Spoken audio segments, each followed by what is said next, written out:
Hi team, Coach Alexa here. Autumn has arrived, hasn't it? The view on my nearby trails is looking a lot like my wallpaper here now.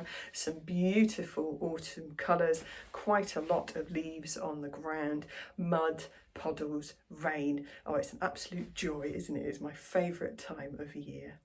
Now, what does this mean? I've had a couple of questions in this week for keeping our feet dry when we go out running. And the short answer is you're very unlikely to keep your feet dry when it's really wet and rainy and puddly like it has been recently. You know, I've talked in previous videos about you can get Gore-Tex shoes, so made out of a similar sort of fabric or the same fabric as you get in your waterproof jacket. So those will keep your feet a little bit drier for a little bit longer than a normal kind of mesh topped road shoe. The challenge with that is the shoe design, really, in that every shoe has got a massive great hole in it for your foot to go through your ankle to come out of, and the water is always going to get in through that hole, and there's not a lot you can do to stop that happening, to be brutally honest. And I don't even bother avoiding the puddles because, you know, once your feet are wet, they're wet, and you can just carry on running with them wet.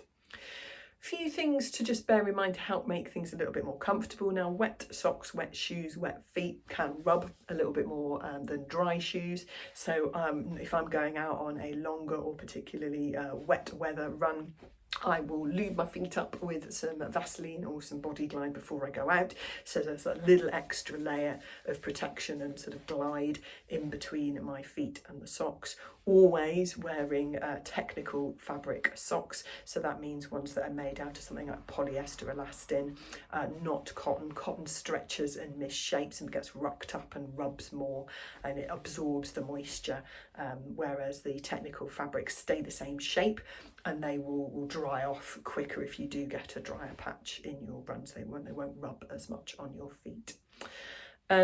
What can happen though, particularly if you're running through some beautiful woods like this, is it's not just the water that comes in your shoe. That water contains a bit of mud, maybe a bit of grit, maybe a bit of leaf litter, you know, all the other stuff that you're running through. And to help avoid that getting into your shoes, and because that will rub a little bit more, so if you feel something rubbing a little bit within the shoe, do stop and fish it out, or dust off your socks, get it out your shoes, because that will really help you avoid sort of blisters and sore spots as you continue your run. But you can also get running gaiters. So this is as if my hand is my foot. So these are little kind of gaiters that are made out of stretchy, almost like swimming costume style material. They've got a little hook on the front that you can hook under the bit of your front of your top of your laces. They've got a little what's this called? Oh, you know what this is. What is the word for this?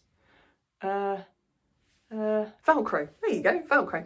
Velcro patch on the back, which you can, and then attach a little Velcro patch on the back of your shoe for this to attach to, and then your ankle comes through your foot, and then ankle comes through this bit at the top, and it sort of sits snugly just on top of your sock. So this will mean that if you do get water splash kind of coming in towards the shoes, that the grit and the mud and the leaves and stuff won't come in with it, and it might even stop a little bit of the water getting through. I mean, it's not waterproof, but it might stop a little bit of that ingress of the water as well, just as a bit of a sort of splash barrier. You know, when I'm walking with my walking boots on, I wear fully waterproof Gore-Tex gaiters that attach at the bottom in the same way, but also come all the way up to my knees.